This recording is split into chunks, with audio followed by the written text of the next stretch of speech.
Hello, my dear students. Today we are going to discuss a very important topic from the point of view of NEET and JEE and as well as from the board exam, and that is electric flux. Discuss करते हैं क्या होता है electric flux या flux. सबसे पहले बात करते हैं फ्लक्स। क्या होता है फ्लक्स? इसको डिनोट करते हैं फाई से। अगर हम जनरली बात करें फ्लक्स क्या होता है, अगर कोई चीज बंचेस में पाई जाती है, ग्रुप्स में पाई जाती है, समूह में पाई जाती है, तो उसको हम फ्लक्स के नाम से जानते हैं।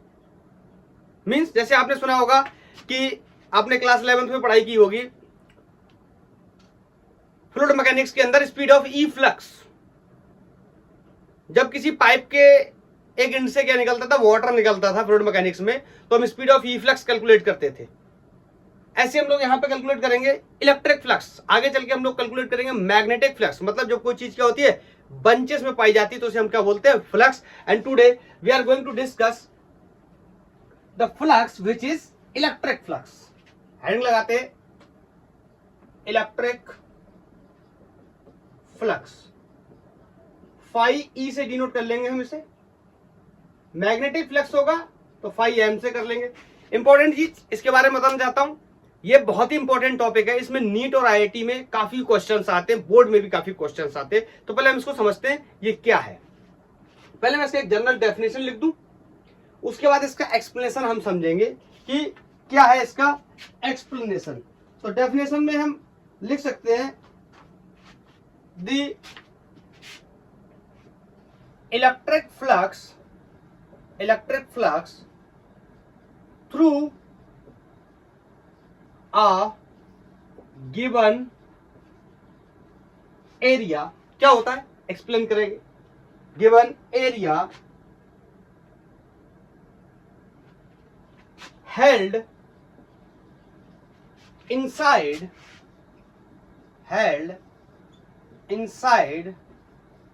electric field held inside electric field.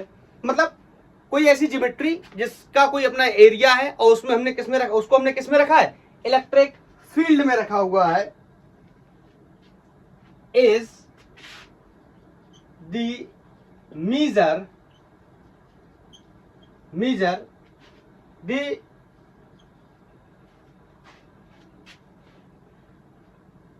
the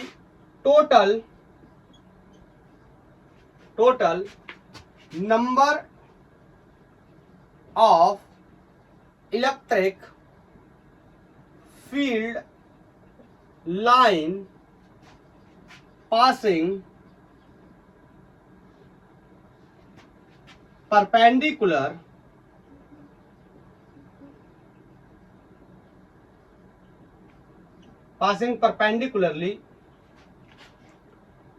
through that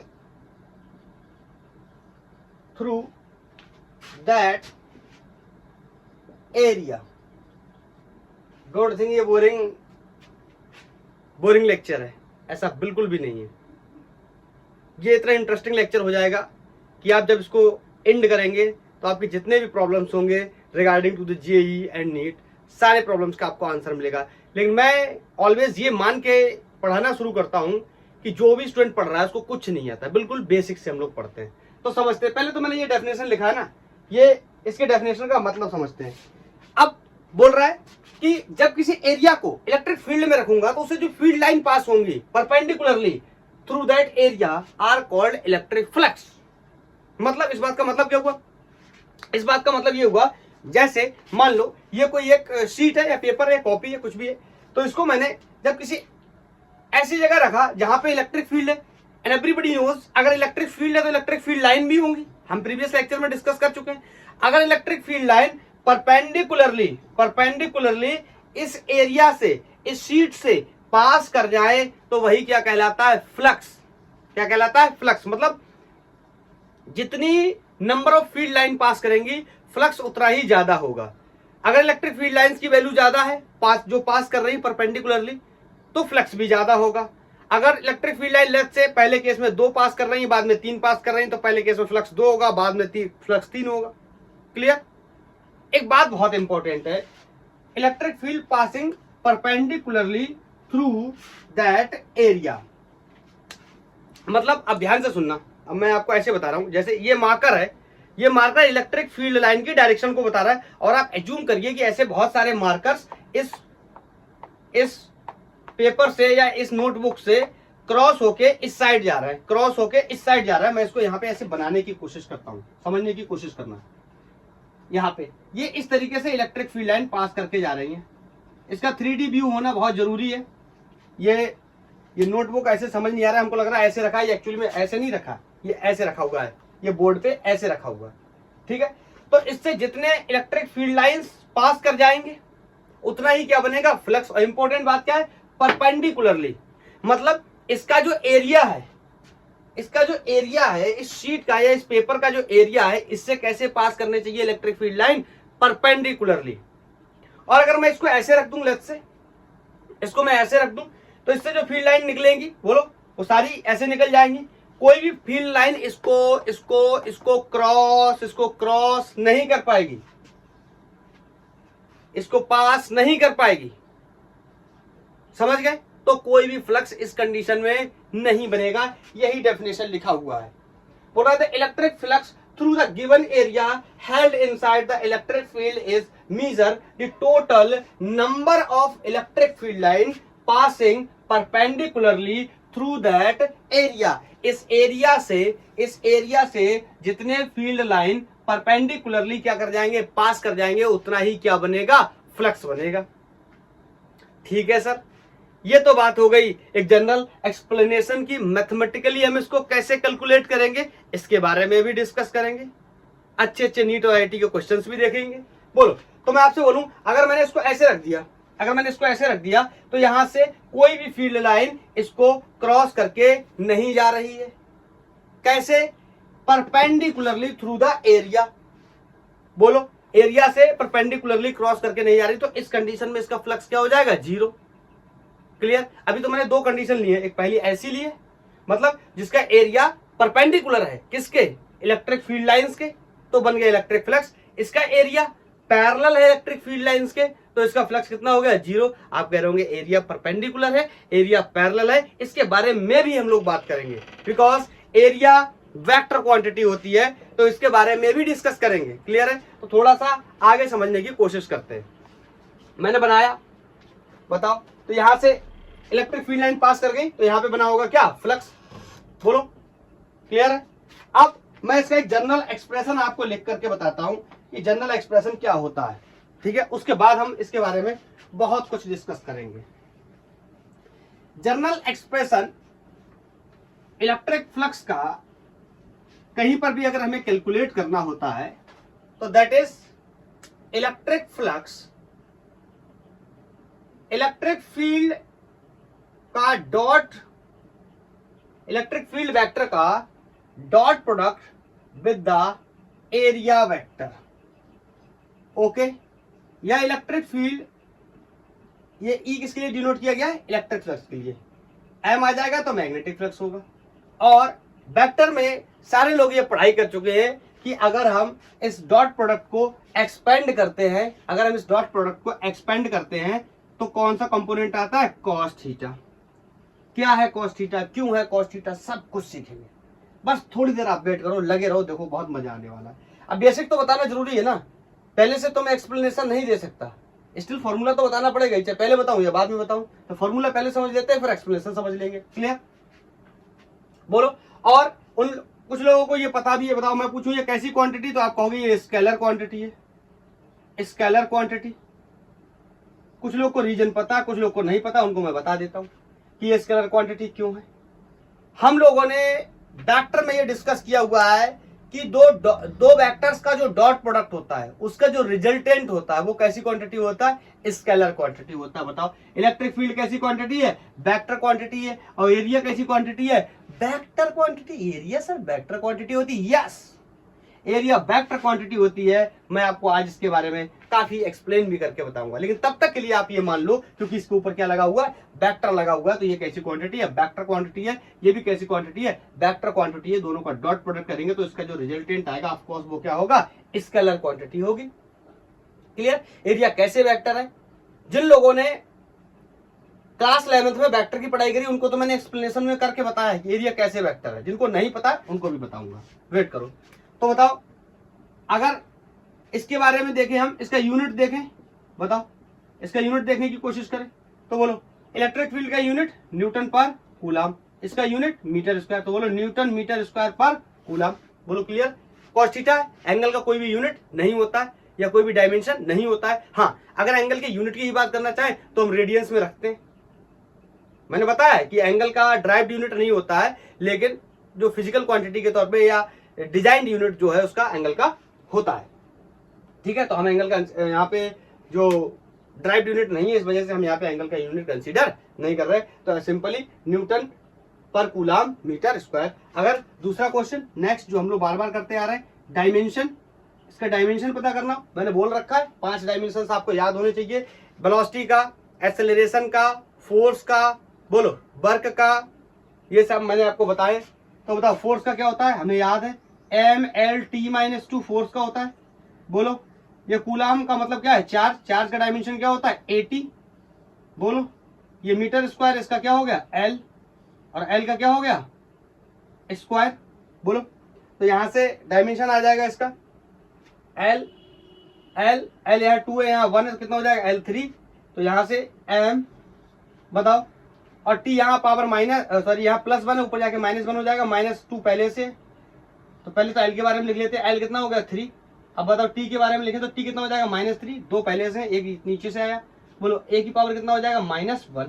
तो ये हो गया डायमेंशन। तो क्या डायमेंशन हो गया फ्लक्स का, M में 1, L में 3, T में -3, A में -1। बोलो क्लियर।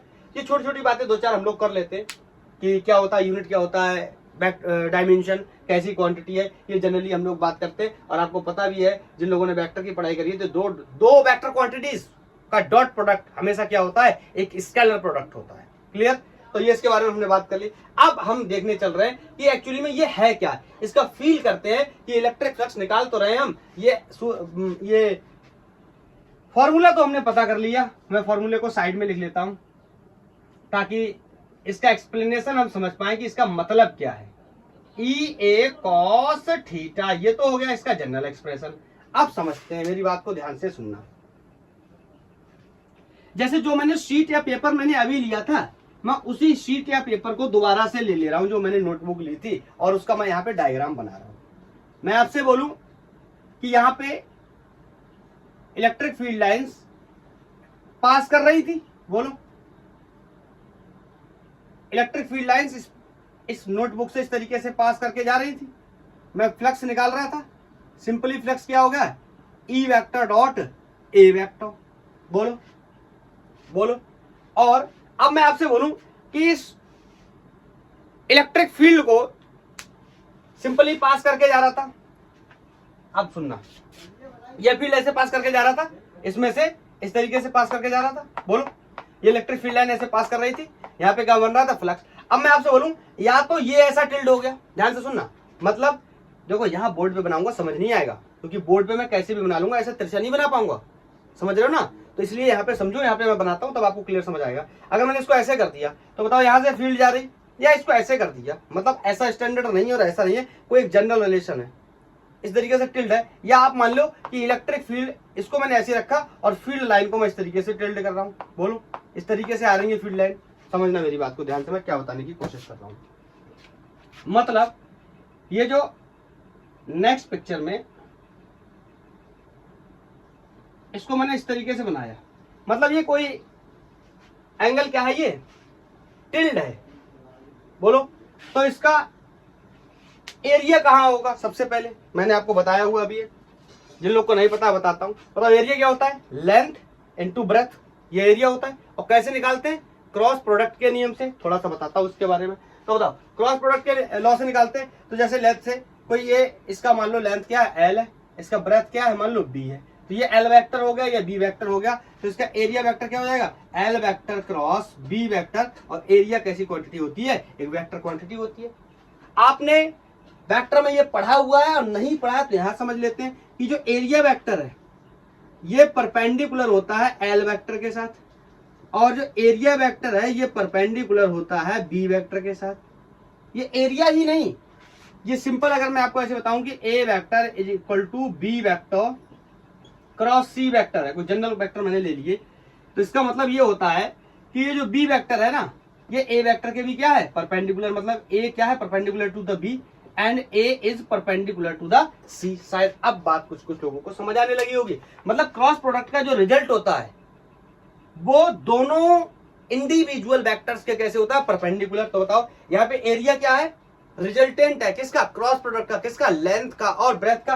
तो length vector into breadth vector, तो ये क्या आ गया एरिया वेक्टर, क्योंकि सिंपली हम जानते हैं कि एरिया क्या होता है लंबाई गुणा चौड़ाई, ये तो सबने पढ़ा है। लेंथ इनटू ब्रेथ क्या होता है एरिया होता है, लेकिन एरिया वेक्टर होता है। तो वेक्टर में अगर हमें लिखना होगा तो क्या लिखेंगे, लेंथ का वेक्टर ब्रेथ का वेक्टर। तो जब वेक्टर वेक्टर को क्या करेंगे मल्टीप्लाई करेंगे, कौन सा प्रोडक्ट है ये क्रॉस प्रोडक्ट है, तो आपको पता जो आने वाला रिजल्टेंट होगा ये भी क्या होगा एक वेक्टर होगा। और अगर ये होगा एक वेक्टर तो इसके अंदर होगी क्या, इसके अंदर होगी क्या, इसके अंदर होगी क्या मैग्नीट्यूड, और इसके अंदर होगी क्या डायरेक्शन। कैसे निकालते हैं अभी सीखेंगे, लेकिन उससे पहले मैं आपको बता दूं कि जो क्रॉस प्रोडक्ट का जो रिजल्ट आता है जो वेक्टर होता है वो ईदर वेक्टर के परपेंडिकुलर होता है। जैसे मान लो यहाँ बी वेक्टर है, यहाँ सी वेक्टर है, और बी और सी का हमने क्या किया क्रॉस प्रोडक्ट किया और आंसर क्या है ए वेक्टर आया। बोलो आंसर क्या है ए वेक्टर आया। तो जो ए वेक्टर है ये बी के भी परपेंडिकुलर होगा, मैंने ये बात लिखी है, और ये ए वेक्टर जो है ये सी के भी क्या होगा परपेंडिकुलर। बस मैं यही बात लिखना चाह रहा था, इसलिए मैंने आपको यहाँ डायरेक्ट बताया ताकि आप समझ पाओ, और नहीं समझ पाओ तो मैं एक्सप्लेनेशन में बता रहा हूँ। ये बैक इस एरिया में कुछ खास ऐसा स्पेशल नहीं है कि ये इसके परपेंडिकुलर हो गया, ये जनरली प्रॉपर्टी, एक जनरल प्रॉपर्टी है किसकी क्रॉस प्रोडक्ट की, कि क्रॉस प्रोडक्ट का रिजल्टेंट दोनों के ही क्या होता है परपेंडिकुलर। आई थिंक अब ये बात क्लियर होगी।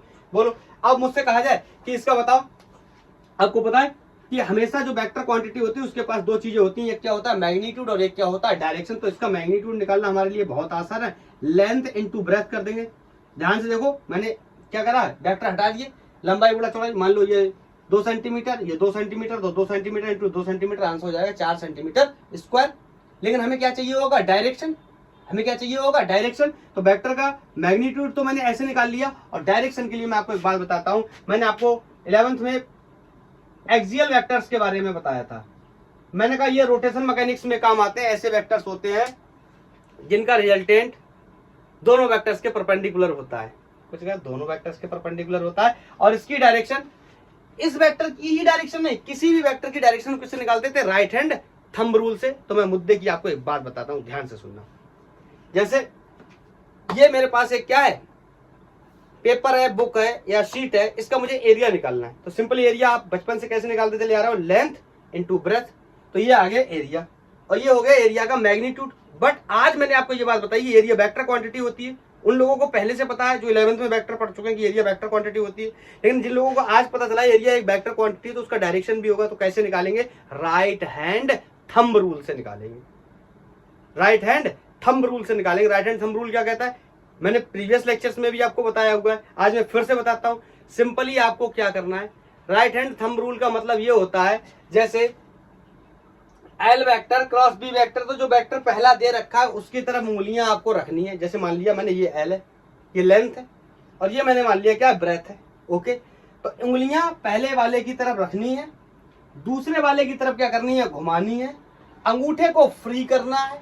जो डायरेक्शन होगा किसका अंगूठे का, वही डायरेक्शन होगा किसका रिजल्टेंट का। और ये बात हम पहले डिस्कस कर चुके हैं कि रिजल्टेंट लेंथ के भी परपेंडिकुलर होगा और रिजल्टेंट ब्रेथ के भी परपेंडिकुलर होगा। इसका मतलब एरिया वेक्टर इन दोनों के ही क्या होगा परपेंडिकुलर, और दिख भी रहा है। बताओ इसके अलावा रखा, अगर आपको ऐसे चाहूं तो ऐसे समझ, तो ऐसे भी बता देता हूं कि मान लो ये क्या है लेंथ है, और ये क्या है, ये मान लो लेंथ का वेक्टर है, ये क्या है ब्रेथ का वेक्टर, इन दोनों के बीच में एंगल क्या है थीटा।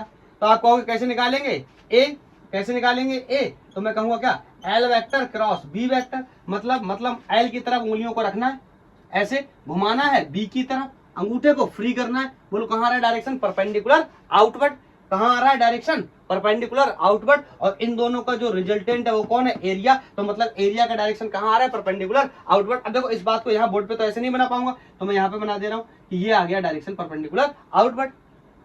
बोलो एरिया वेक्टर का मैग्नीट्यूड कितना हो गया, ये हो गया, डायरेक्शन कहाँ हो गया, ये हो गया। वेक्टर क्वांटिटी के बारे में पता चल गया। एक बात और समझ सकते, अगर मुझसे ये ना कह के ये कहा जाए कि ब्रेथ इनटू लेंथ कर दूं, एरिया है ब्रेथ इनटू लेंथ कर दूं, बताओ तो बताओ अगर मैं ब्रेथ को पहले लूंगा, लेंथ को बाद में लूंगा, तो उंगलियां किसकी तरफ रखूंगा? ब्रेथ की तरफ, बोलो। और घुमाऊंगा किसकी तरफ? लेंथ की तरफ, बोलो। ऐसे कर्ल करूंगा, उंगलियों को कर्ल करूंगा, घुमाऊंगा किसकी तरफ? लेंथ की तरफ। अंगूठे को फ्री करूंगा, डायरेक्शन कहां आ गया? बोलो, डायरेक्शन कहां आ गया? अंदर की तरफ, अंदर की तरफ। अभी भी तुम देखोगे तो एरिया वेक्टर क्या है? इस एल के और इस बी के क्या है? परपेंडिकुलर है। यही तो मैं आपको बार बार बताने की कोशिश कर रहा हूं। अब यहां से प्रैक्टिकल पे समझते हैं, आपको बिल्कुल क्लियर हो जाएगा। ये इसका लेंथ है, ये इसका ब्रेथ है। तो उंगलियां रखी मैंने लेंथ की तरफ, घुमाई किसकी तरफ? ब्रेथ की तरफ।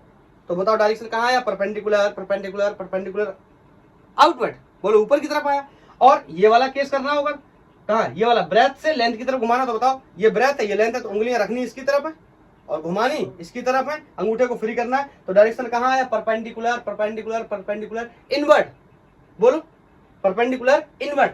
अब याद आता है एक्सियल वेक्टर। ये जो एक्सियल वेक्टर था ना, इसकी डायरेक्शन हमेशा या तो परपेंडिकुलर, परपेंडिकुलर, परपेंडिकुलर आउटवर्ड होती है, आउटवर्ड होती है, या इसकी डायरेक्शन हमेशा परपेंडिकुलर इनवर्ड होती है, इनवर्ड होती है, बोलो।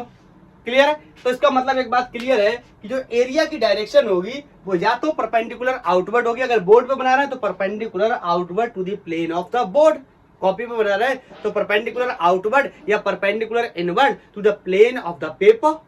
क्लियर? मतलब हमेशा एरिया की जो डायरेक्शन आने वाली है वो कैसे आने वाली है? परपेंडिकुलर। मैंने गलत बोल दिया, मैं दोबारा से सही करके बोलता हूं। हमेशा एरिया की नहीं, एरिया वेक्टर की जो डायरेक्शन आने वाली है वो कैसी आने वाली है? परपेंडिकुलर आउटवर्ड या परपेंडिकुलर इनवर्ड।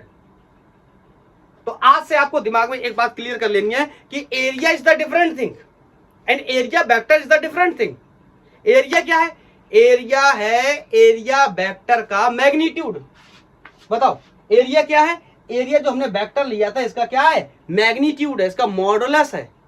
तो area and area vector both are the very very different thing. One of them is scalar, which is scalar? Area is scalar, and this is the area vector which is a vector quantity. अगर ये vector है तो इसके अंदर दो चीजें होंगी, ये रहा इसका मैग्नीट्यूड और ये रही इसकी डायरेक्शन। तो इसका मतलब जो एरिया वेक्टर है, जो एरिया वेक्टर है इसकी डायरेक्शन हमेशा क्या होगी? या तो परपेंडिकुलर, ये लिख तो दिया मैंने, एक्सियल वेक्टर। और एग्जांपल कौन होता है एक्सियल वेक्टर का? एरिया वेक्टर इसका एक एग्जांपल होता है। तो यही बात आप यहां से समझ सकते हैं कि एरिया की डायरेक्शन या तो, अब बोर्ड की बात कर रहे हैं, तुम चाहो ऐसे घुमा लो, मतलब समझे, चाहे लेंथ को पहले रख लो, ब्रेथ को बाद में रख लो। तो कैसे घुमाओगे? ऐसे। तो कहां आएगा? Perpendicular outward to the plane of the board. तो बोर्ड के आउटवर्ड आएगा। या आप ऐसे कर लो, ये किसका एग्जाम्पल हो गया? एल क्रॉस बी का। आप चाहो तो बी क्रॉस एल कर लो। अगर आप बी क्रॉस एल करोगे मतलब ब्रेथ की तरफ उंगलियां रखोगे, लेंथ की तरफ घुमाओगे, अंगूठे को क्या करोगे? फ्री करोगे, तो अंगूठा कहां है? अंदर की तरफ। तो बोलो इस केस में डायरेक्शन क्या आ गई? इनवर्ट। आपको पता है इनवर्ट के लिए हम ऐसी डायरेक्शन का यूज कर सकते हैं। अरे याद आया, ये क्रॉस का यूज करते हैं किसके लिए? इनवर्ट के लिए। और ये डॉट का यूज करते हैं क्या? आउटवर्ड के लिए। क्लियर? क्लियर? क्योंकि इसमें एरिया वेक्टर का ही तो सब खेल है। लोग एरिया और एरिया वेक्टर में कंफ्यूज होते हैं और वहीं से आंसर क्या होते हैं? गलत होते हैं। इसमें हर बार में कहेगा कि इलेक्ट्रिक फील्ड और एरिया के बीच में एंगल 30 डिग्री है, लेकिन जब सॉल्व करने जाएगा तो 60 लगा देगा। क्यों लगा देगा? यही वजह है कि एरिया वेक्टर और एरिया के बीच में क्या रिलेशन है। क्लियर? तो एरिया वेक्टर आप समझ गए। आई थिंक मैं अपनी बात को बता पाया। अब मैं दोबारा से बैक टू द टॉपिक जाता हूं। अच्छा, उससे पहले एक दो बातें और बता देता हूं। जब यहां तक आया हूं तो एक दो बातें और बता देता हूं। अच्छा, अगर एरिया कार्टेशियन फॉर्म में दिया है, मतलब orthogonal trade off unit vectors के टर्म्स में दिया है, ऑर्थोगोनल ये क्या होता है? अरे हम लोग 11th में सीख चुके हैं, 11th फिर से आ गया, कोई बात नहीं, मैं 12th में भी बता देता हूँ आपको एक्सप्लेन करके। देखो हमारे पास कोऑर्डिनेट्स होते हैं, एक्सेस होते हैं, आपको पता है 3 ही एक्सेस होते हैं हमारे पास, एक्स वाई जेड। तो आप यहाँ पे मोटा मोटा ये समझ लो, अगर प्लस एक्स में आता है तो उसका नाम होगा प्लस आई, और माइनस एक्स में आता है तो उसका नाम होगा माइनस आई कैप, प्लस जे में आता है तो उसका नाम होगा प्लस जे कैप, मतलब वाई में आता है प्लस वाई में, और माइनस वाई में आता है तो उसका नाम होगा माइनस जे कैप। और ये कहानी किसकी? प्लस जेड की। तो प्लस जेड में जब रिप्रेजेंटेशन करते हैं तो प्लस के कैप करते हैं, और माइनस जेड में रिप्रेजेंटेशन माइनस के कैप से करते हैं। मतलब जहां हम एक्स वाई और जेड ले रहे थे, अब वहां आई जे और के लेंगे। एक्स की जगह आई, वाई की जगह जे और जेड की जगह के। अगर जे जो हम लेते थे x प्लस का होता था तो i प्लस का भी होगा, और x माइनस का होता था तो i कैसा होगा, माइनस का होगा। y अगर पॉजिटिव डायरेक्शन में होता था तो हम प्लस का y लेते थे, तो यहाँ पे प्लस का j ले लेंगे। y अगर माइनस डायरेक्शन में होता था, मतलब नेगेटिव एक्सेस में या नेगेटिव y डायरेक्शन में अगर कुछ होता था तो हम माइनस y लेते थे, तो यहाँ पे क्या ले लेंगे, माइनस j ले लेंगे। ऐसे z के लिए प्लस z है तो प्लस के, माइनस z है तो माइनस के। बोलो बोलो बोलो, क्लियर। और हमें बार बार निकालना पड़ेगा क्या, एरिया वेक्टर। तो जरूरी तो हर है नहीं कि हर बार लेंथ x में होगी या हर बार लेंथ y में होगी, कभी कई बार लेंथ z में भी हो सकती है, ब्रेथ y में हो सकती है, मतलब तीनों कोऑर्डिनेट के अलोंग कभी भी लेंथ या ब्रेथ हो सकती है किसी भी। जैसे ये इस समय ये कोई शीट रखी है तो ये x में, ये y में, कोई जरूरी नहीं है हर बार में x में होगा, हर बार में ये क्या होगा, y में होगा। हो सकता है ये अभी ये ऐसे रखा है, बोलो, हो सकता है ये ऐसे रखा जाए, मतलब ये किसमें हो, y में, ये y में, और ये किसमें हो, z में। अरे अगर ये ऐसे रखा है तो किसमें, ये x में है। अरे ये तो समझते हो ना, यहां से ये डिस्टेंस x, तो ये x में लेंथ है इसकी, बोलो, y में क्या है, ब्रेथ है, बोलो। इसमें कंफ्यूजन मत होना कि ये लेंथ है ब्रेथ है, किसी को कुछ भी मान लो, कोई फर्क नहीं पड़ता, ठीक है। अगर मान लो ये लेंथ है x में तो ब्रेथ इसकी कहाँ है, y में, तो ये इस बार ऐसे रखा हुआ है जैसे ये रखा हुआ है, कोई जरूरी नहीं। अगर ये पलट गया ऐसा हो गया, बोलो, तो ये किस में आ जाएगा, बोलो, ये किस में आ जाएगा, z में, और ये किस में आ जाएगा, y में। ऐसे समझ रहे हो ना, बहुत सारी सिचुएशन हो सकती है, या कुछ ऐसे रख जाए, ऐसे टिल्ड हो जाए, ना पूरी तरीके से x में हो ना पूरी तरीके से y में हो। तो उसके लिए आपको पता है, मैंने पढ़ा रखा है। कुछ लोग कहेंगे नहीं पता है, तो उनको मैं बता देता हूं। I cross j, j cross i, k cross i, j cross k, क्या होते हैं ये एक लाइन में समझना। कैसे करेंगे हम इनको, मैं एक सर्कल बना लेता हूं i, j और k का, ध्यान से सुनना। लेंथ किसी में भी दे रखी हो, लेंथ अगर x में है तो i कैप ले लेंगे, y में है तो j ले लेंगे, z में है तो k ले लेंगे। बोलो, मुझसे बार बार इनका मल्टीप्लाई करने को आएगा कि i का मल्टीप्लाई j के साथ, मतलब लेंथ इस केस में पर्टिकुलरली लेंथ किसमें है, x में, और ब्रेथ किसमें है, y में। तो एरिया वेक्टर कहाँ होगा, z में, बोलो z में। कुछ लोग करेंगे अभी भी नहीं समझ में आ रहा है, तो समझो ना, कितनी बार बताऊं कि एरिया क्या है, परपेंडिकुलर है किसके, l के भी, और ये एरिया परपेंडिकुलर है वेक्टर किसके, ब्रेथ के भी। यही तो मैं बार बार बोल रहा हूं, अगर लेंथ x में है, ब्रेथ y में है, तो एरिया वेक्टर z में होगा। लेंथ अगर z में है, ब्रेथ अगर y में है, तो एरिया वेक्टर x में होगा, क्योंकि आपको पता है x, y और z तीनों एक दूसरे के कैसे होते हैं, म्यूचुअली परपेंडिकुलर होते हैं। और हमारे केस में जो रिजल्टेंट है ये भी इन दोनों के म्यूचुअली क्या है, परपेंडिकुलर है। सच्चाई तो ये तीनों एक दूसरे के क्या है, परपेंडिकुलर। तो जब दो में दिया है तो तीसरे में आंसर आएगा, मतलब x और y में दिया तो z में आंसर आएगा, y और z में दिया तो x में आंसर आएगा, x और z में दिया तो रिजल्टेंट किस में आएगा, y में आएगा। वही मैं बताने की कोशिश कर रहा हूं। तो यहाँ पे सुनना, मैंने पहले भी बता रखा है, क्लॉकवाइज अगर घूमेंगे तो आंसर जो भी आएगा वो प्लस आएगा, और अगर एंटी क्लॉकवाइज घूमेंगे, एंटी क्लॉकवाइज, तो जो भी आंसर आएगा वो माइनस में आएगा। कैसे, किसी का भी प्रोडक्ट करेंगे ये तीन में ही रिजल्ट आने वाला है। तीन में रिजल्ट आने का मतलब है इसका गुणा करेंगे तो ये आएगा, इसका करेंगे तो ये आएगा, मतलब जब जो दिए हैं आंसर होगा नेक्स्ट। हाँ, कैसे, अगर आई और जे का किया तो आंसर होगा के, या तो प्लस के या माइनस के। बोलो, जे और के का किया गया तो आंसर होगा आई, या तो प्लस आई या फिर माइनस आई। इसीलिए मैं बोल रहा हूं जिन दो का क्रॉस प्रोडक्ट किया जाएगा answer will be next in the orthogonal trade off unit vector. Answer will be next, या तो प्लस या माइनस। हाँ, कब प्लस, अगर रोटेशन हम घूम रहे हैं क्लॉकवाइज तो प्लस, अगर हम घूम रहे हैं एंटी क्लॉकवाइज तो माइनस। ये मैंने कोई 2-3 एग्जांपल ऐसे ले रखे हैं, यहां से हम इसको क्या कर लेंगे, सॉर्ट आउट कर लेंगे। बताओ, आई क्रॉस जे हम कैसे घूम रहे हैं, क्लॉकवाइज। अरे घड़ी की डायरेक्शन में क्लॉकवाइज घूम रहे हैं तो आंसर क्या आएगा, के, और के कैप कैसा आएगा, प्लस का। क्लियर। ये क्या है, जे क्रॉस आई, तो ये क्या है जे, ये क्या है आई। तो बताओ कैसे घूम रहा है, एंटी क्लॉकवाइज, तो आंसर क्या आने वाला है, जे क्रॉस आई का नेक्स्ट मतलब कौन है, के। और बोलो के कैप प्लस का या माइनस का। बोलो, एंटी क्लॉकवाइज घूम रहे हैं तो माइनस का। अरे एग्जाम्पल के तौर पे आपको बता रहा हूँ, ये बहुत काम आएगा। वेक्टर के प्रोडक्ट दे रखे होंगे, फिर आप कर नहीं पाएंगे तो आंसर गलत हो जाएगा। क्लियर है। डॉट प्रोडक्ट अलग होता है, क्रॉस प्रोडक्ट अलग होता है, ये पता होना चाहिए।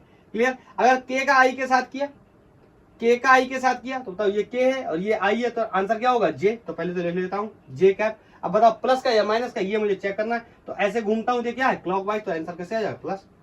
बोलो, और जे का के साथ, तो ये जे और ये के ऐसे घूमूंगा। बोलो अगेन क्या है, अरे बोलो क्लॉकवाइज है, तो आंसर क्या आएगा आई, तो आई कैसा आ जाएगा प्लस। समझे? थोड़ा सा और बता देता हूं, ये क्रॉस प्रोडक्ट की कहानी होगी, डॉट प्रोडक्ट की भी बता देता हूं, क्योंकि मुझे इसकी भी जरूरत पड़ने वाली है, मैं फ्लक्स निकालूंगा। बताओ, आपको एक बात मैंने पढ़ाई थी और आपको याद है तो अच्छी बात है। मैंने कहा था कि जब डॉट प्रोडक्ट में orthogonal trade off unit vector का सेल्फ प्रोडक्ट करते हैं तो मैग्नीट्यूड कितना हो जाता है, स्क्वायर टाइम्स हो जाता है। याद आया? याद आया। मतलब ए वेक्टर का ए वेक्टर के साथ किया तो आंसर क्या होता था, ए स्क्वायर। याद आया? याद आया। कैसे? ये ए वेक्टर है और ये भी ए वेक्टर है, तो बताओ इनका प्रोडक्ट कैसे करते थे, इसका एक्सप्लेनेशन बता रहा हूं। तो A vector dot A vector का मतलब क्या होता था, modulus of A modulus of B, और इन दोनों के बीच में एंगल थीटा। यही तो होता था ना, A vector dot B vector बराबर A modulus of A modulus of B into cos theta. यही तो होता था। अब बताओ कॉस थीटा इन दोनों के केस में कितना हो जाएगा, जीरो, क्योंकि दोनों एक दूसरे के क्या है, पैरेलल है, एक ही डायरेक्शन में। तो यहाँ कॉस थीटा कितना हो गया, जीरो, और कॉस जीरो की वैल्यू कितनी होती है, 1। कॉस जीरो की वैल्यू कितनी होती है, 1। इसका मतलब ये हट गया। बताओ ये मैग्नीट्यूड ए है, ये ए है, तो दैट्स व्हाई मैंने क्या लिखा हुआ है, ए स्क्वायर। आई थिंक मैं अपनी बात बता पाया। बोलो, अगर ये orthogonal trade off unit vector के टर्म्स में होता, मतलब आई वेक्टर आई कैप, तो ये कितना हो जाता, आई कैप का स्क्वायर। और आपको पता है आई कैप कैसा वेक्टर है, यूनिट वेक्टर है। कितना बताऊं, प्रॉब्लम तो यही है, कितना बताऊं, हर चीज तो यहां बतानी पड़ जाती है। यूनिट वेक्टर का जो मैग्नीट्यूड होता है जो, वो हमेशा क्या होता है, 1 होता है। तो बताओ इसका मैग्नीट्यूड इसीलिए मैंने क्या लिख दिया, 1। मतलब किसी का भी सेल्फ करेंगे, जैसे जे का जे के साथ करेंगे तो भी कितना हो जाएगा, जे स्क्वायर, और वैल्यू कितनी होगी, 1। ऐसे के का के साथ करेंगे, डॉट प्रोडक्ट की बात कर रहा हूँ, ध्यान से सुनना, तो आंसर कितना हो जाएगा, 1। और किसी और दूसरे के साथ करेंगे, मतलब जैसे आई का जे के साथ करने चले गए, तो बताओ अगर इसको कैसे लिखेंगे, तो modulus of I modulus of J into cos theta. समझते हैं ये क्या है, आई, और ये क्या होता है, जे। बोलो जे वाई में होता है, तो इन दोनों के बीच में एंगल कितना है, 90। बताओ यहाँ कॉस थीटा रखने जाएंगे तो कितना रखेंगे, 90, और कॉस 90 की वैल्यू कितनी होती है, 0, सबको पता है। तो इसलिए एक लाइन में बता रहा हूं, जब किसी और के साथ करेंगे तो आंसर क्या हो जाएगा, 0। सेल्फ करेंगे ऑर्थोगोनल ट्रेड का, आंसर विल बी 1, क्योंकि स्क्वायर टाइम्स हो जाएगा, इसकी वैल्यू कितनी जाएगी, 1। किसी और के साथ करेंगे, आई के जे के साथ, या आई का के साथ, या जे का के साथ, तो आंसर क्या हो जाएगा, 0। ये सारी बातें मैंने आपको क्लियर करके बता दी। मैं लेक्चर की लेंथ चेक कर लूं पहले तो, 32 मिनट के अप्रॉक्स हो गया। बोलो, ये चीजें बताना जरूरी थी ये एरिया वेक्टर के टर्म्स में, वरना हम बार बार क्वेश्चंस में यहाँ एंगल लगाते रहेंगे, हमारा आंसर 0 बोल रहा हूँ, हमारा आंसर गलत आता रहेगा। कई बार हम कुछ निकालेंगे, वो कुछ आ जाएगा, कई बार सही आ जाएगा, कई बार गलत आ जाएगा, हमें समझ ही नहीं आएगा कब सही आ रहा है कब गलत आ रहा है। ये तो मैंने आपको एरिया वेक्टर का एक्सप्लेनेशन बताया। अब इसकी फील्ड समझते, ये है क्या, ध्यान से सुनना। जैसे लेट्स से ये इलेक्ट्रिक फील्ड है, ये इलेक्ट्रिक फील्ड बना हुआ है, और इसमें मैंने कोई एक ये इस तरीके से पेपर रख दिया। अब ध्यान से समझना, मुझे यहाँ बार बार एक्सप्लेनेशन में यही तो यह प्रॉब्लम है।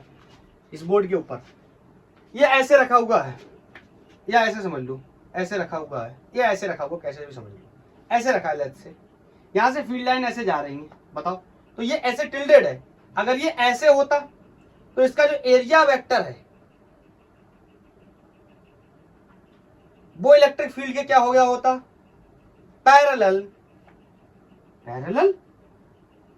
अभी तो हम देख के आए थे कि total number of field line passing या crossing through a area perpendicularly. हाँ, फिर से पढ़ो, यही मैं बोल रहा हूं, फिर से पढ़ो।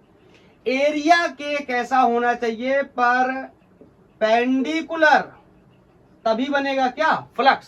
तभी क्या बनेगा, बताता हूं पूरी बात, तभी क्या बनेगा, फ्लक्स। और एरिया वेक्टर के कैसा होना चाहिए, पैरेलल, तभी बनेगा क्या, फ्लक्स। अगर एरिया वेक्टर परपेंडिकुलर हो गया तो फ्लक्स नहीं बनेगा, एरिया अगर पैरेलल हो गया तो भी फ्लक्स नहीं बनेगा। कैसे, अब समझना। बताओ, ये रखा है, ऐसे रखा है, इसका एरिया वेक्टर कहां होगा, बोलो। हम क्या करते थे, लेंथ इनटू ब्रेड्थ, तो इसका एरिया वेक्टर क्या होता था, परपेंडिकुलर आउटवर्ड आता था, ऐसे आता था, बोलो परपेंडिकुलर आउटवर्ड। तो ये हो गया इस कंडीशन में एरिया वेक्टर, बोलो हो गया। और यही है डायरेक्शन किसका, इलेक्ट्रिक फील्ड का।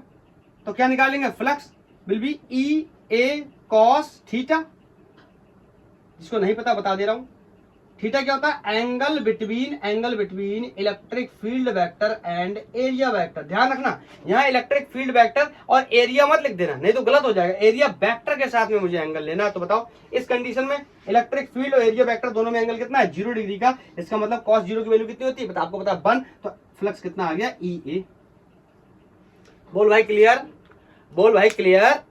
अब सुनना, अगर मैं इसको ऐसे रख दूं और फील्ड लाइन स्टिल ऐसे ही है, यही डायरेक्शन बना हुआ है किसका, इलेक्ट्रिक फील्ड लाइंस का, यही डायरेक्शन बना हुआ है। बोलो यही डायरेक्शन बना हुआ है इलेक्ट्रिक फील्ड लाइन का। क्लियर, इलेक्ट्रिक फील्ड लाइंस तो ऐसे ही जा रहे हैं। तो इस केस में मैंने जो शुरू किया था, इस केस में मैंने आपको बताया था क्या फ्लक्स कितना होगा, 0 बोल के बताया था। क्यों क्यों क्यों, क्योंकि मैंने कहा था एक भी फील्ड लाइन इसमें क्या कर रही है, पास नहीं कर पा रही है एरिया के परपेंडिकुलरली, एरिया के परपेंडिकुलरली पास नहीं कर पा रही है, इसलिए फील्ड फ्लक्स की वैल्यू क्या हो गई, 0। टेक्निकल टर्म्स में अगर समझने की कोशिश करें तो फ्लक्स क्या है एक्चुअल में, जितनी फील्ड लाइन पास कर जाएंगी इससे परपेंडिकुलरली वही क्या है, फ्लक्स है। लेकिन फील्ड लाइन तो ऐसे आ रही है और ये ऐसे रखा हुआ, तो इसका मतलब है कोई भी फील्ड लाइन पास नहीं कर पा रही। तो मैथमेटिकली इसको कैसे समझेंगे बताओ।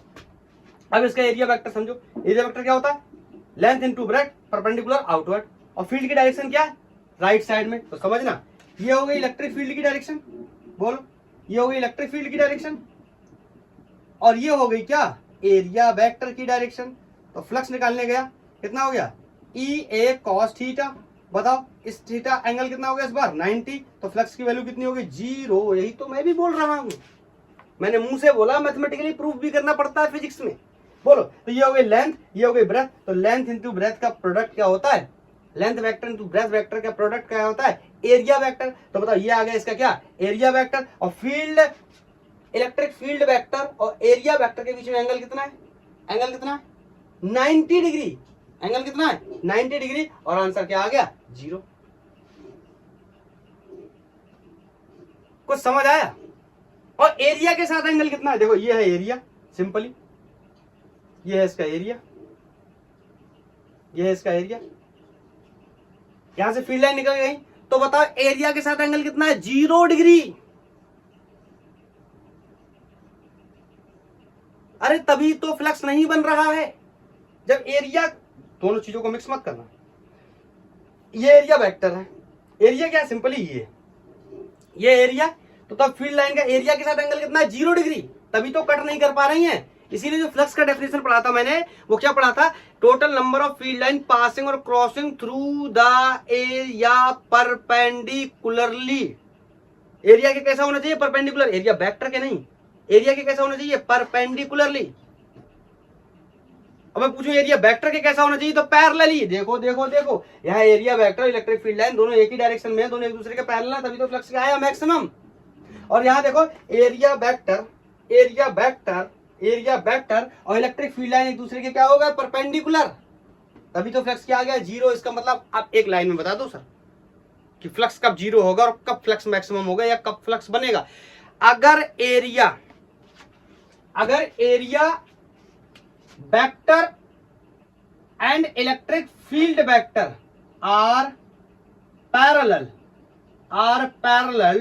टू ईच अदर, अगर एक दूसरे के पैरेलल होंगे तो जो फ्लक्स होगा वो हमेशा जनरेट होगा। या इसी को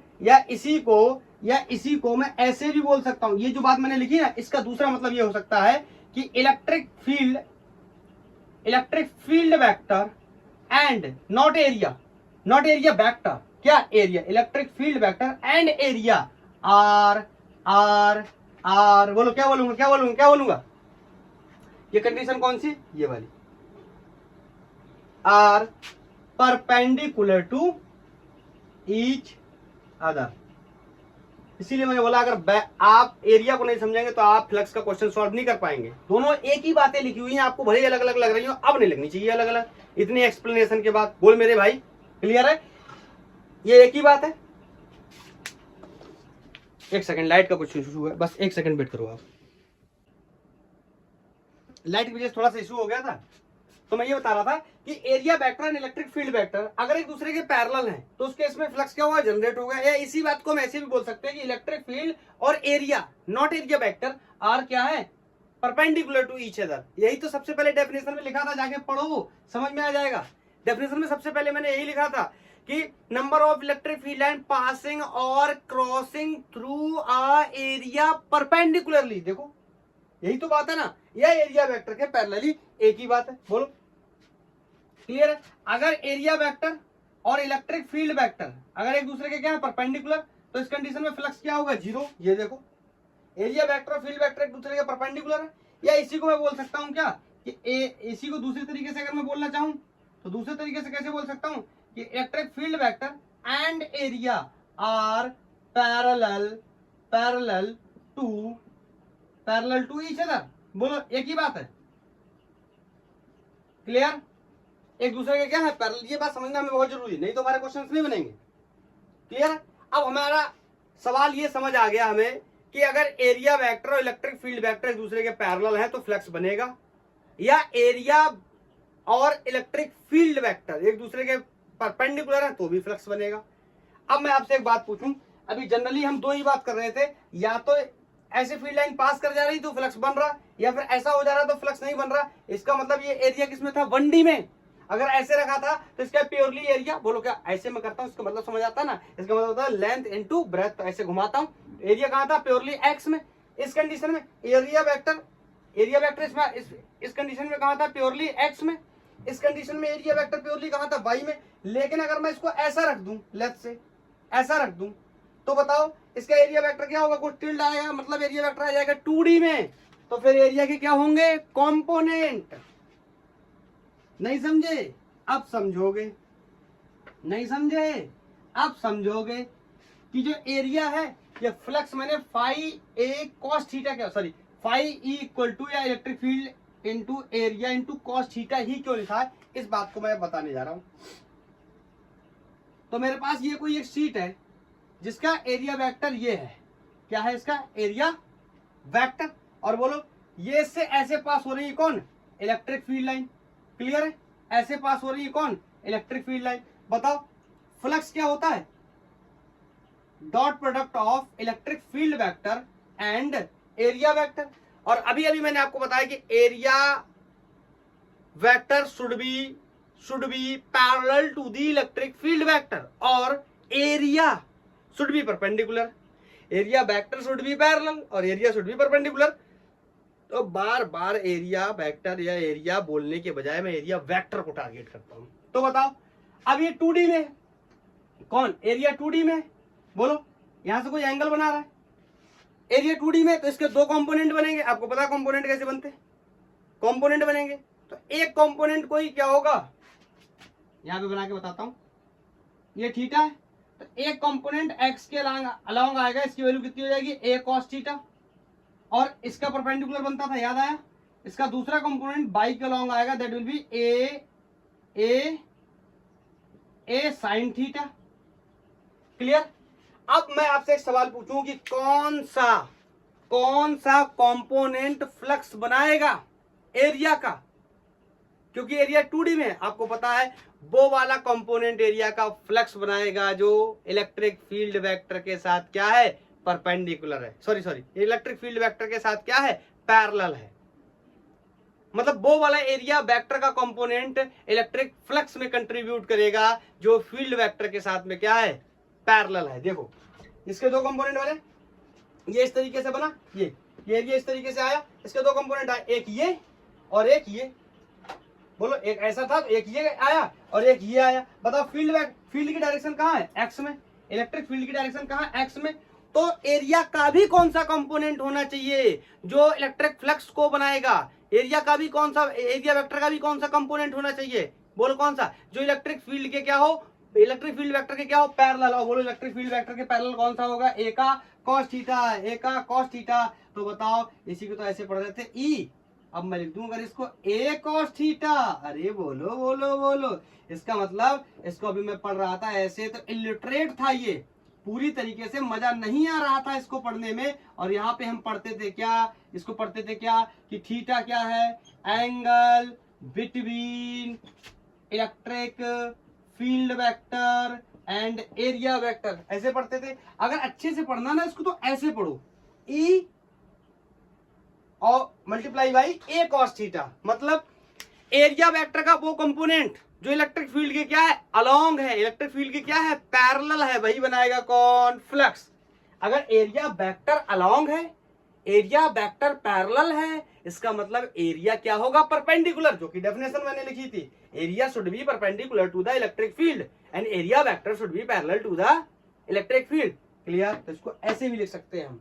अब बताओ नेक्स्ट क्वेश्चन आया कि ये ए बाई साइन थीटा क्यों नहीं लेता हूं मैं, कॉस थीटा क्यों लेता हूं, तो यही बात मैं आपको बता रहा था। अगर इसको मैंने ऐसे रखा है तो इसके दो कंपोनेंट बने, एक ये और एक ये। अब बताओ यहां पर ये एरिया वेक्टर का एक कंपोनेंट ऐसा है ए साइन थीटा, और इलेक्ट्रिक फील्ड का ऐसे है कुछ ई, तो इससे तो कोई भी फील्ड लाइन पास ही करके नहीं जाएंगी, कौन से, परपेंडिकुलर कंपोनेंट से इलेक्ट्रिक फील्ड लाइन पास करके नहीं जाएंगे। और अगर नहीं पास करेंगी क्या, इलेक्ट्रिक फील्ड लाइन, तो नहीं बनेगा क्या, फ्लक्स। तो कंट्रीब्यूट कौन करेगा फ्लक्स में, जो इलेक्ट्रिक फील्ड वेक्टर के साथ में एरिया वेक्टर का क्या होगा, अलोंग होगा, वो कंपोनेंट क्या हो सकता है, कॉस थीटा हो सकता है। ये सारा एक्सप्लेनेशन सिर्फ इस बात को बताने के लिए था। आई थिंक क्लियर हो गई होगी ये बात, बोलो क्लियर है, क्लियर है। हटाता हूं इसको, क्लियर है, हटाता हूं। ये तो हमने बहुत आसानी से पढ़ा हुआ है, ये कॉस थीटा होता है, लेकिन इसके एक्सप्लेनेशन में मुझे 40-45 मिनट लग गए बताने में। लेकिन इसके साथ फिर मेरा कोई भी क्वेश्चन गलत होने वाला नहीं है। क्यों, वो बार बार कहेगा कि एरिया वेक्टर के साथ 60 डिग्री का एंगल है, और आप देखेंगे जब मैं सोल्यूशन बनाऊंगा 30 डिग्री का एंगल ले लूंगा। आप कहोगे ऐसा क्यों हुआ, आपको पहले से पता है, क्योंकि एरिया वेक्टर और एरिया दोनों अलग अलग चीजें हैं। क्लियर? तो क्वेश्चंस करेंगे तो वहां पर भी समझेंगे। ये तो था इलेक्ट्रिक फ्लक्स ऐसी फील्ड के लिए जो कि क्या थी, यूनिफॉर्म इलेक्ट्रिक फील्ड थी या कांस्टेंट फील्ड थी। अगर मैं लिखूं फॉर वेरिएबल इलेक्ट्रिक फील्ड, मतलब कोई खास वो नहीं, इसमें आसान है। जैसे मान लो ये कोई एक सरफेस है, यहां से पास करके जा रही है कौन, फील्ड लाइंस ऐसे पास करके जा रही, और ये फील्ड लाइन इलेक्ट्रिक फील्ड कैसी है, वेरिएबल है, एक साइन ऊपर लगा दिया एक नीचे लगा दिया मैंने, मतलब बढ़ भी सकती है घट भी सकती है। तो बताओ वेरिएबल फील्ड है, आपको पता है इसमें तो इंटीग्रेशन मेथड का यूज करना पड़ेगा। मैं इतना छोटा सा एरिया काट लेता हूं, और इस एरिया का नाम क्या रख लेता हूं, डी ए। बोल, इस छोटे से एरिया का नाम क्या रख लेता हूं, डी ए। और मान लेता हूं कि इस एरिया से निकलने वाली फील्ड क्या होगी, कांस्टेंट। यही तो हमारा फंडा है ना, कि वेरिएबल इलेक्ट्रिक फील्ड या वेरिएबल को भी हम क्या बना लेते हैं, कांस्टेंट। कैसे, हम मान लेते हैं इतने छोटे से एरिया से या डिफरेंशियल एरिया से पास कर रहा है, उसमें फील्ड की वैल्यू चेंज नहीं होने वाली है। तो इसी को ही हम ऐसे भी लिख सकते हैं, फाई इक्वल टू, बोलो, इस एरिया से काटा, इस एरिया से काटा, इस एरिया से काटा, सब एरिया से काटते चले गए, और हर जगह एरिया की वैल्यू कितनी है, डी ए है। और ये कॉन्सेप्ट मैथमेटिक्स का बताता है कि इस पर्टिकुलर डिफरेंशियल एरिया के अंदर जो इलेक्ट्रिक फील्ड की वैल्यू होगी वो क्या होने वाली है, सेम होने वाली है। बोलो क्या होने वाली है, सेम होने वाली है। तो एक कंपोनेंट से कितना फील्ड बनेगा, सॉरी एक कंपोनेंट से कितना फ्लक्स बनेगा, बोलो ई डॉट डी ए, ले रहा हूं तो डी ए ले लेता हूं, ई डॉट डी ए। ये किससे बना, एक से। नहीं समझे, आप कहोगे इलेक्ट्रिक फील्ड तो आपने कांस्टेंट ले ली, हाँ बिल्कुल ले ली। ये तो इसमें पूरे सिस्टम में वेरिएबल थी, लेकिन मैंने छोटा सा जो एरिया काटा, इसमें मैंने मान के रखा फील्ड क्या है, कांस्टेंट। और एक एरिया की वजह से, इसमें छोटू से एरिया की वजह से इतना फ्लक्स जनरेट हो गया। बोलो, इतना फ्लक्स जनरेट हो गया। तो मैं आपसे कहूं बाकी रिमेनिंग की वजह से कितना होगा, तो आप क्या करो, E A, E dot D A, E dot D A, E dot D A जोड़ते चले जाओ। और आपको पता है ऐसे को जोड़ने के लिए मैं क्या करता हूं, अलजेब्रा का इस्तेमाल करता हूं। सॉरी, अलजेब्रा को जोड़ने के लिए किसका इस्तेमाल करता हूं, इंटीग्रेशन का क्या करते हैं, यूज करते हैं। बोलो, इंटीग्रेशन का यूज करते हैं, और यहाँ पे कोई लिमिट लगा लेंगे। ठीक है, अब लिमिट जैसी क्वेश्चंस में दे रखी होंगी हम वैसे लगा लेंगे। हो, कुछ लोगों को मैं एक बात और बता दूं, यही गॉस लॉ होता है, यही गॉस थ्योरम या गॉस लॉ होता है। क्या कहता है, close integral of E dot D S will be equal to enclose charge. तो ये हमेशा, अरे फ्लक्स तो तभी बनेगा ना जब फील्ड लाइन क्या करेंगी, उससे पास होकर के जाएंगी। मतलब ये इंटीग्रेशन किसका है, इंटीग्रेशन किसका है, क्लोज सरफेस का। ऑफ कोर्स क्लोज सरफेस मतलब कोई 3D ऑब्जेक्ट होगा, लाइक क्यूब होगा, स्फीयर होगा, या कोई 3D इर्रेगुलर ज्योमेट्री भी हो सकती है। बोलो क्लियर है, क्लियर है, क्लियर है। तो इस तरीके से बेचारा इलेक्ट्रिक फ्लक्स का कॉन्सेप्ट समाप्त होता हुआ अब हम लोग कुछ क्वेश्चंस के बारे में डिस्कस करना शुरू करेंगे। तो सबसे पहला क्वेश्चन है, अब मैंने डॉट प्रोडक्ट के बारे में बता दिया, यही गॉस थ्योरम है या गॉस लॉ है, इसका इंट्रोडक्शन हम नेक्स्ट लेक्चर में करेंगे, आगे चल के वहां इसकी पढ़ाई करेंगे, अभी आज के लिए इसमें नहीं करने वाले। अब हम लोग कुछ सवाल जो पॉसिबल वैरायटी के सवाल आप गाइड बुक्स को सॉल्व करेंगे तो आपको इधर उधर देखने को मिलेंगे, उनके बारे में हम डिस्कस करने जा रहे हैं। तो सबसे पहला क्वेश्चन मैं ले लेता हूं, बोल रहा है कि इलेक्ट्रिक फील्ड का जो वेक्टर है वो दे रखा है E vector equal to 6i plus 3j plus 4k, 6i cap plus 3j cap plus 4k cap, हमसे बोल रहा है ऐसा कुछ इलेक्ट्रिक फील्ड का वेक्टर दे रखा है। Calculate the electric flux, calculate the electric flux, electric flux through area, और एरिया के बारे में मुझसे बता रहा है, through a surface area, through a surface area 20 units, 20 units, उसका एरिया कितना है 20 units in Y Z plane. अब लगाओ आप, तब तक मैं मार्कर में इंक डाल लूं। इलेक्ट्रिक फील्ड दिया है और एरिया का यूनिट भी दिया है, तो हमें बनाना है क्या, इसका फ्लक्स। इसी बात के चक्कर में मुझे बताते बताते 40-45 मिनट लग गए, वरना तो 10 मिनट का टॉपिक था। मुझे तो पता था ना ये कि ये आके बार बार क्वेश्चंस में प्रॉब्लम करेगा। क्वेश्चंस अगर हम सॉल्व नहीं करेंगे तो हमारे लिए कोई फायदा नहीं है। नीट और आईआईटी में इसके बहुत सवाल आते हैं।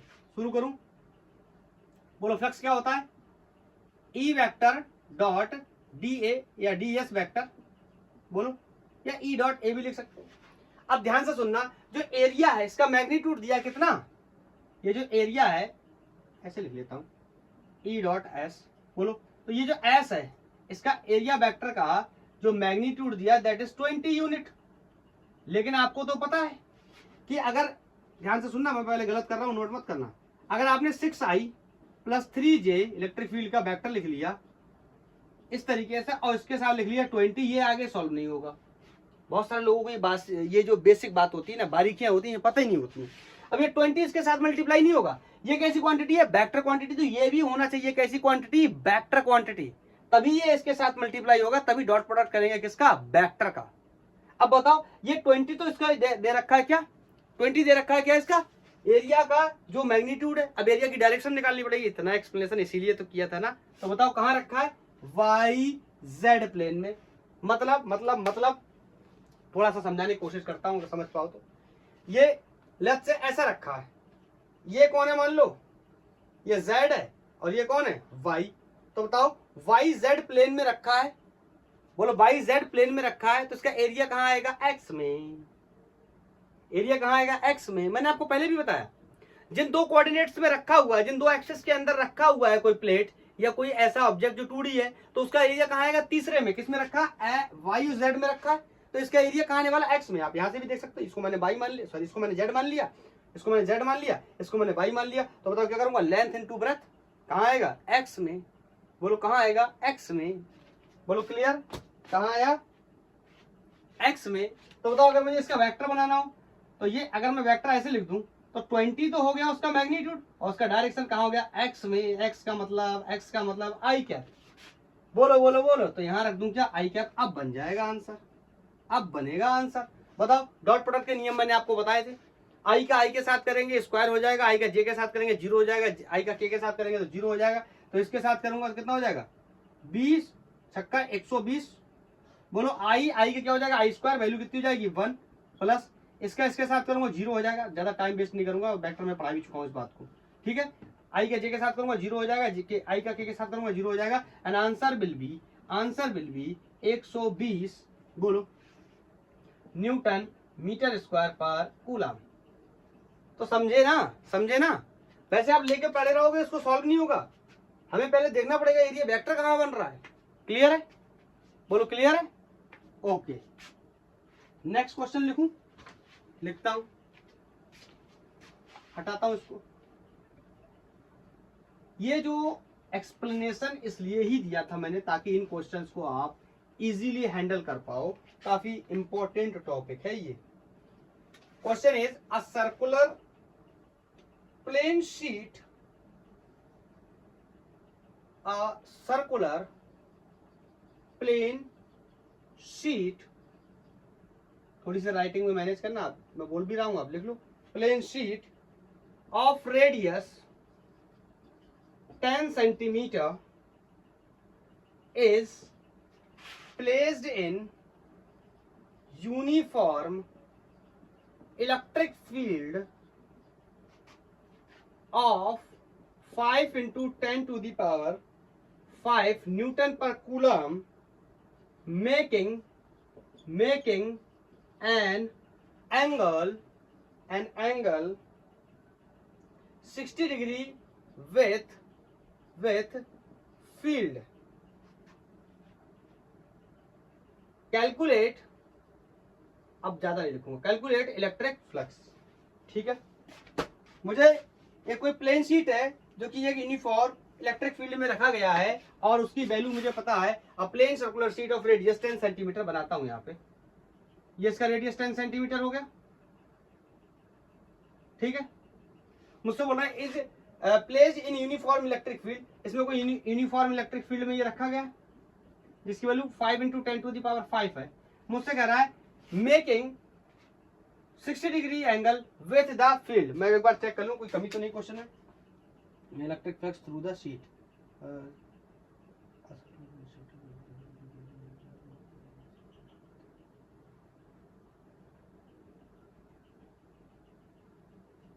ठीक है, अब समझना, एक बात का जवाब देना मुझे, एक बात बताना। बताओ, बोल रहा है कि इलेक्ट्रिक फील्ड और ये जो प्लेट रखा है इसका एरिया, अगर इसका रेडियस 10 सेंटीमीटर है तो ऑफकोर्स इसका एरिया कितना हो जाएगा, पाई आर स्क्वायर, इसकी वैल्यू रख लेंगे। वो 60 डिग्री का एंगल बना रहा है, एरिया 60 डिग्री का एंगल बना रहा है। ध्यान से सुनना, नहीं तो ये ऐसे ही गलत होगा सवाल, समझ भी नहीं आएगा कैसे गलत हो गया। पढ़ते रहोगे, समझते रहोगे, किताबों में एक्सप्लेनेशन भी नहीं समझ में आएगा। क्या लेते हैं हम, E vector dot DS vector, या इसी को हम अगर ओपन कर लें तो क्या लेते हैं, इलेक्ट्रिक फील्ड और एरिया वेक्टर के बीच में जो एंगल होता है, मुझे अच्छा नहीं लगता ये एस, ए ले लेता हूं, तो ई ए कॉस थीटा। बोले एंगल किस किस के बीच में लेते हैं, इलेक्ट्रिक फील्ड वेक्टर और एरिया वेक्टर के बीच में। और ये जो 60 डिग्री का एंगल दे रखा है, बताओ, पहले यहाँ पे सारी वैल्यूज को रख लेता हूँ। इलेक्ट्रिक फील्ड की वैल्यू कितनी है, 5 into 10 to the power 5। Area क्या है, सर्कुलर शीट है, सर्कुलर प्लेन शीट है, तो एरिया कितना हो जाता है, पाई आर स्क्वायर। आर की वैल्यू मुझे क्वेश्चन में दे रखी कितनी है, 10 सेंटीमीटर, तो 10 को मैं क्या लिख सकता हूँ, 10 into 10 to the power -2 का स्क्वायर। बोलो, सेंटीमीटर को मीटर में कन्वर्ट करके उसका स्क्वायर कर लिया। बताओ कॉस की वैल्यू कितनी है, 60, और सवाल क्या हो गया, गलत। कॉस की वैल्यू 60 और सवाल हो गया गलत, क्योंकि कह रहा है ये जो सर्कुलर प्लेन शीट रखा है इसका रेडियस 10 है, और रेडियस 10 है, uniform electric field 5 into 10 to the power 5 make an angle 60 degree with the electric field. इसका एरिया, इस सीट का एरिया इलेक्ट्रिक फील्ड के साथ 60 डिग्री का कोण बनाता है, लेकिन मुझे जो एंगल चाहिए वो एरिया का चाहिए ना, मुझे चाहिए एरिया वेक्टर का एंगल विद इलेक्ट्रिक फील्ड, और ये दे रखा है 60 डिग्री विद फील्ड। मतलब इसके एरिया का वेक्टर, इसके एरिया का एंगल दे रखा है with the electric field vector, but मुझे यहाँ पे जो एंगल चाहिए होता है, this the angle theta between the electric field vector and area vector. अरे बोल भाई क्लियर। तो बताओ, अगर ये आपको पता है एरिया परपेंडिकुलर होता है, बताओ अगर ये 60 है तो ये एंगल कितना हो गया, 30 डिग्री। कुछ लोग कहेंगे ये क्या हो रहा है भाई, ये क्या हो रहा है, यही तो हो रहा है, यही तो एग्जैक्टली हो रहा है, इसीलिए तो एक्सप्लेनेशन में इतना टाइम लग गया, वरना इतना टाइम ही नहीं लगता।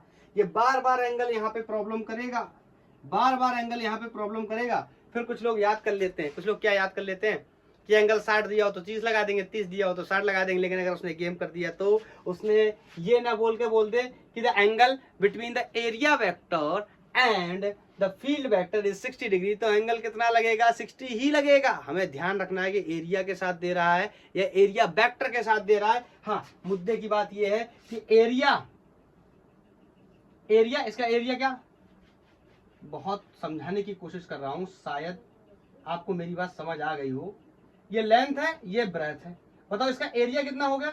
लेंथ इंटू ब्रेथ, ये इसका एरिया हो गया। और इसका एरिया वेक्टर कहाँ आएगा? परपेंडिकुलर ऊपर की तरफ। बोलो तो एरिया और एरिया वेक्टर में कितना अंतर है? 90 डिग्री का। अरे यार समझो, देखो ये लेंथ, ये ब्रेथ, तो ये हो गया इसका एरिया, और ये वेक्टर कहाँ आता है? ऊपर। एरिया ये हो गया, एरिया वेक्टर ये हो गया। तो बताओ एरिया और एरिया वेक्टर में कितना अंतर है? 90 डिग्री का। कितना अंतर है? 90 डिग्री का। तो बताओ जब एरिया के साथ 60 डिग्री का कोण बना रहा है, जब एरिया, ये एरिया के साथ, ये फील्ड है, इस क्वेश्चन के हिसाब से ये फील्ड है, एरिया के साथ 60 डिग्री का एंगल बना रहा है, तो एरिया वेक्टर के साथ कितना एंगल बना रहा होगा? 30 डिग्री। वही मैंने यहां ले लिया। अरे बोलो भाई, क्लियर है? मजा आ रहा है? कोई प्रॉब्लम तो नहीं है? तो इलेक्ट्रिक फ्लक्स, अरे यार ये कैलकुलेशन पे मेरे से उम्मीद मत करना। 5 into 10 to the power 5 into pi, अब ये सब अपने आप से कर लेना। 100 into 10 to the power -4 cos 30 की वैल्यू √3/2 होती है। और मैं यहाँ पे इसका आपको डायरेक्ट आंसर लिख के बता देता हूँ। ये मैं मान के चल रहा हूँ, ये आप सॉल्व कर लेंगे और आपको सॉल्व करना भी चाहिए। This is going to be 1.36 into 10 to the power 4 newton metre square per coulomb. बोलो, ये नेक्स्ट क्वेश्चन है। हमसे बोल रहा है कि इस तरीके से कोई एक हॉलो सिलेंडर बना हुआ है और उसके अंदर एक वायर है जिसके ऊपर पॉजिटिवली यूनिफॉर्म चार्ज डेंसिटी है और इलेक्ट्रिक फील्ड का डायरेक्शन ऐसे बताया। हमसे 4 बातें पूछी गई हैं इस क्वेश्चन के बारे में। हमसे पूछ रहा है for which surface the electric flux is 0। हमसे पूछ रहा है इलेक्ट्रिक फ्लक्स किस सरफेस के लिए 0 होगा। तो सबसे पहले हम क्या करेंगे? फाई इक्वल टू बोलो क्या करेंगे? EA cos 90। अगर ऐसा हो जाता है, दोबारा से बताता हूं, EA cos थीटा। बोलो अगर cos थीटा को मैं क्या कर दूं? 90 कर दूं और 90 की वैल्यू कितनी होती है? 0। तो फ्लक्स क्या हो जाएगा? 0। तो चेक कर लेता हूं अलग जगहों पे। बताओ यहाँ पे इलेक्ट्रिक फील्ड का डायरेक्शन, अच्छा डायरेक्शन तो बना हुआ है ही, तो परेशान होने की कोई जरूरत नहीं। इस साइड भी बना हुआ है, यहाँ पर भी डायरेक्शन ऐसे होगा, इसमें कोई दोहराने वाली बात नहीं, एक जैसा सिमेट्रिकल डिस्ट्रीब्यूशन है। ओके, तो यहाँ पर अगर मैं कोई DS एरिया लेने गया, बोलो तो यहाँ पे एरिया वेक्टर की डायरेक्शन ऊपर की तरफ होगी। और बताओ फील्ड वेक्टर और एरिया वेक्टर दोनों एक ही डायरेक्शन में, मतलब दोनों के बीच में एंगल कितना है? 0। मतलब यहाँ पर फ्लक्स 0 नहीं हो सकता क्योंकि cos 0 की वैल्यू मैक्सिमम 1 होती है। अरे बोलो यार, यहाँ पर लेने जाऊँ, कहीं पर भी लेने जाऊँ, यहाँ पर भी लेने जाऊँ या इस सरफेस पे आऊँ, बोलो इस सरफेस पे भी नीचे की तरफ डायरेक्शन होगी एरिया वेक्टर की और इलेक्ट्रिक फील्ड की डायरेक्शन भी नीचे की तरफ, ऐसी हर जगह पे। यहाँ पर चेक करता हूँ, मतलब यहाँ पर 0 नहीं होगा, इस सरफेस पे भी 0 नहीं होगा। कौन से सरफेस पे होगा? बताओ, यहाँ पे इलेक्ट्रिक फील्ड की डायरेक्शन ऐसे, बोलो ऊपर की तरफ, और ये देखो एरिया ऐसे निकाला, तो बताओ इसको ऐसे समझो, एरिया ऐसे निकाला तो बताओ इसका ये क्रॉस सेक्शन है, तो इसका एरिया वेक्टर किधर होगा? ऐसे परपेंडिकुलर आउटवर्ड। तो इसका ये होगा क्या? इसका एरिया वेक्टर, और ये हो गया क्या? Field vector. बोलो दोनों के बीच में एंगल कितना है? 90 डिग्री। तो यहाँ पे फ्लक्स क्या हो जाएगा? 0। अरे बोलो यार, ऐसे ही यहाँ पर चेक करूं तो बताओ फील्ड वेक्टर कहाँ है? ऊपर की तरफ। और एरिया वेक्टर कहाँ आएगा? ऐसे आउटवर्ड, बाहर की तरफ। एंगल कितना है? 90। तो इस फेस पे भी फ्लक्स क्या हो जाएगा? 0। आप यहाँ से समझ लो, ऐसे ये आया एरिया वेक्टर परपेंडिकुलर आउटवर्ड, और फील्ड वेक्टर कहाँ है? ऊपर की तरफ। तो दोनों के बीच में कितना एंगल हो गया? 90 डिग्री का। तो यहाँ पर भी फ्लक्स क्या हो गया? 0। मतलब इस वाले फेस पे और इस वाले फेस पे फ्लक्स की वैल्यू क्या हो जाएगी? 0। क्लियर है? कोई डाउट तो नहीं? तो पहला पार्ट सॉल्व हो गया। दूसरे पार्ट में हमसे पूछ रहा है कि इलेक्ट्रिक फील्ड की वैल्यू किस सरफेस पे 0 होगी? इलेक्ट्रिक फ्लक्स की value over which surface is 0। अरे नहीं, ये 2 बार लिख गया मुझे लग रहा है, एक सेकंड चेक कर लेने देना। 2 बार लिख गया मुझे लगता है यार, एक ही जैसा क्वेश्चन 2 बार लिख गया। हाँ, यहाँ पे चेंज करना पड़ेगा, ये यहाँ लिख देता हूँ चेंज, यहाँ लिख देता हूँ कांस्टेंट। मतलब over which surface electric field is constant. आपको पता है कि इलेक्ट्रिक फील्ड का रिलेशन इनवर्स स्क्वायर डिस्टेंस होता है, मतलब जैसे जैसे डिस्टेंस बढ़ेगी वैसे वैसे इलेक्ट्रिक फील्ड घटेगी। तो इस सरफेस पे आप यहाँ जैसे जैसे दूर निकालने जाओगे, बोलो वैसे वैसे क्या होगा, जैसे यहाँ पे निकालोगे या यहाँ पे निकालोगे या यहाँ पे निकालोगे या यहाँ पे निकालोगे, तो हर जगह पे डिस्टेंस चेंज होने के साथ साथ फ्लक्स की वैल्यू क्या होगी, चेंज। फ्लक्स की वैल्यू क्या होगी, चेंज, मतलब फील्ड की वैल्यू क्या होगी, चेंज हो सकती है। बोलो हमें चाहिए इलेक्ट्रिक फील्ड कांस्टेंट, तो ध्यान से देखो, आपको पता है यहाँ पर अभी अभी हमने निकाला था, और इस फेस पे, तो इस पे इलेक्ट्रिक फ्लक्स एट 1, तो क्रॉस सेक्शन है यहाँ पर, और यहाँ पर इलेक्ट्रिक फ्लक्स कितना आया था, 0। इसका मतलब ऐसा समझो ई डी एस बराबर क्या है, 0। इसका मतलब या तो ई 0 है या तो डी एस 0 है, और आपको पता है डी एस 0 हो नहीं सकता, डी एस क्या है, एरिया, तो इसका एरिया कैसे 0 हो सकता है, एरिया 0 नहीं हो सकता, इसका मतलब फील्ड क्या था, 0, ये तो हमें पहले भी पता है। और 0 क्या होता है, कांस्टेंट भी हो सकता है।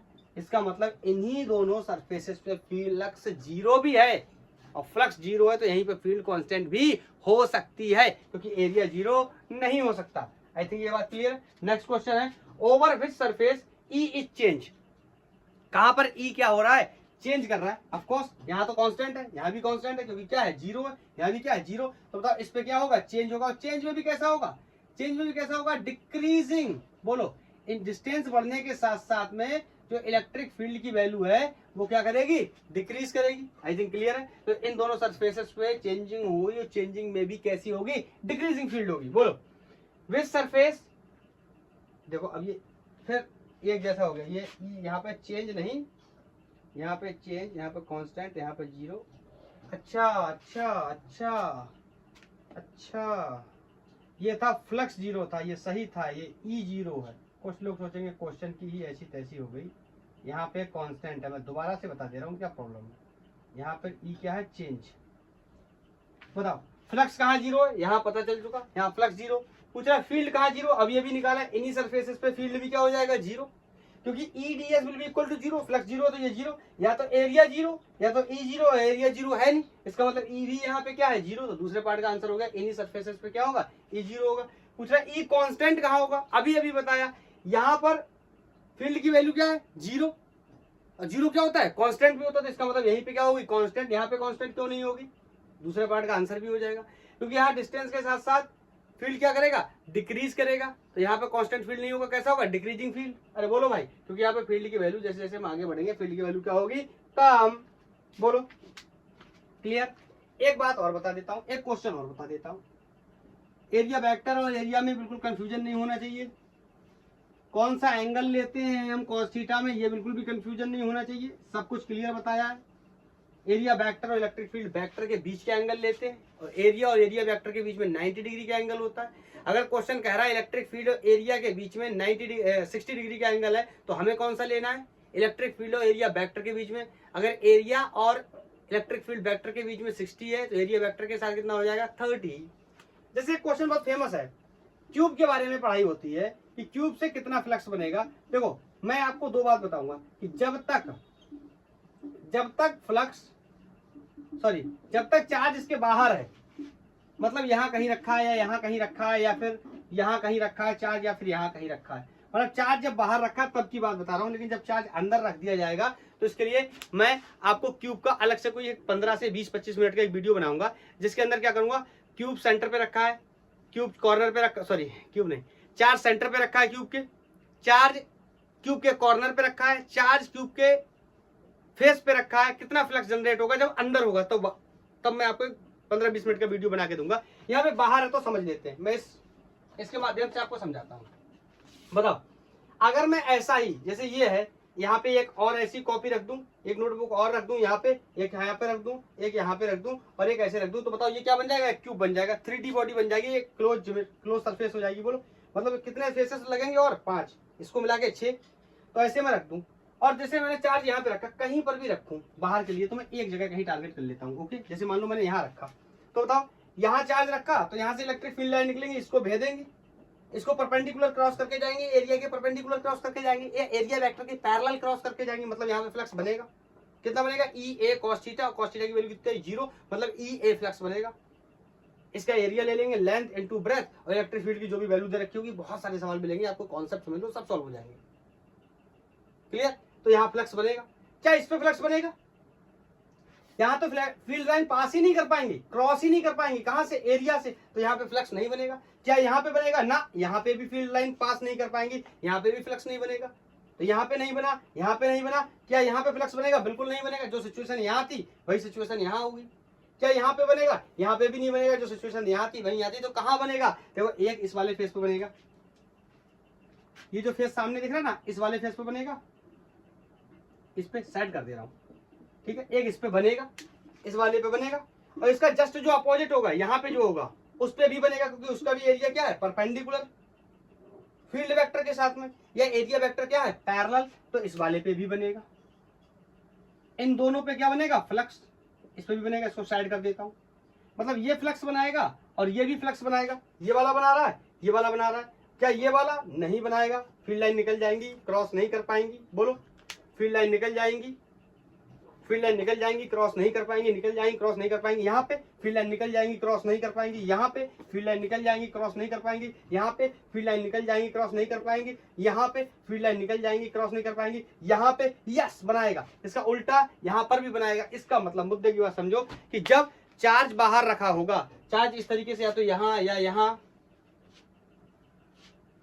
यहां रखा हो चार्ज, यहां रखा हो चार्ज, यहां रखा हो चार्ज, यहां रखा हो चार्ज, तो जहां रखा होगा उसके सामने वाला फेस और सामने वाले के जस्ट पीछे वाला फेस क्या करेगा, फ्लक्स में कंट्रीब्यूट करेगा, और बाकी रिमेनिंग जो 4 फेसेस हैं वो फ्लक्स में कंट्रीब्यूट नहीं करेंगे। क्लियर। ये हमें देख लेना पड़ेगा कि यहां से अगर इसे इलेक्ट्रिक फील्ड की वैल्यू के लिए यहां से कोई डिस्टेंस देता है, एनसीईआरटी का क्वेश्चन है, उसके रिगार्डिंग बता रहा हूं, सॉल्व नहीं करूंगा, बहुत लेंथी क्वेश्चन हो जाएगा, मेरा वीडियो का लेंथ बहुत बढ़ जाएगा। जैसे ई की वैल्यू यहाँ पे रखनी है, तो ये जो डिस्टेंस दे रखी है, ओरिजिन अगर यहाँ मान रहा है तो ये डिस्टेंस हमें पहले से उसमें ऐड करनी पड़ेगी। जो बात मैं बता रहा हूँ वो समझ में आ रही होगी। और यहीं पे रखा हुआ है तो कोई प्रॉब्लम भी नहीं है। बोलो, तो क्यू पे कितना ले लेंगे, सिर्फ साइड लेंथ, लेकिन यहाँ से लेंगे तो ये पूरा ऐड करना पड़ेगा। ये वैल्यू कुछ ना कुछ दे रखी होगी, लेफ्ट से एक्स और साइड लेंथ इसका क्यूब का कितना है ए, तो एक्स प्लस ए ऐसे करके कुछ वैल्यू रखी है, मैथमेटिक्स में दे रखी होंगी, 1 सेंटीमीटर 2 सेंटीमीटर। क्लियर। तो ऐसे आपसे जितने भी सवाल पूछेगा आप इस कॉन्सेप्ट का यूज करके सारे क्वेश्चंस का आंसर कर सकते हैं। हाँ, अगर क्या होगा चार्ज यहाँ आ जाए, क्या होगा चार्ज यहाँ आ जाए, क्या होगा चार्ज यहाँ आ जाए, मतलब चार्ज कहाँ आ जाए, क्यूब के अंदर। इसके लिए मैं गॉस थ्योरम पढ़ाने के बाद एक 15-20 मिनट का स्पेशल लेक्चर बनाऊंगा, जिसके अंदर सिर्फ फ्लक्स हम डिस्कस करेंगे, क्यूब के अंदर कहाँ पे फ्लक्स कैसा होगा। आई थिंक मैंने अपनी बात को बहुत अच्छे से बताया है और आप लोगों को बहुत अच्छे से समझ में आया है। बोलो, तो आज के लिए इतना ही। थैंक यू, धन्यवाद। पढ़ाई करते रहिए, और अगर आपका कोई सजेशन है तो आप मुझे बता सकते हैं।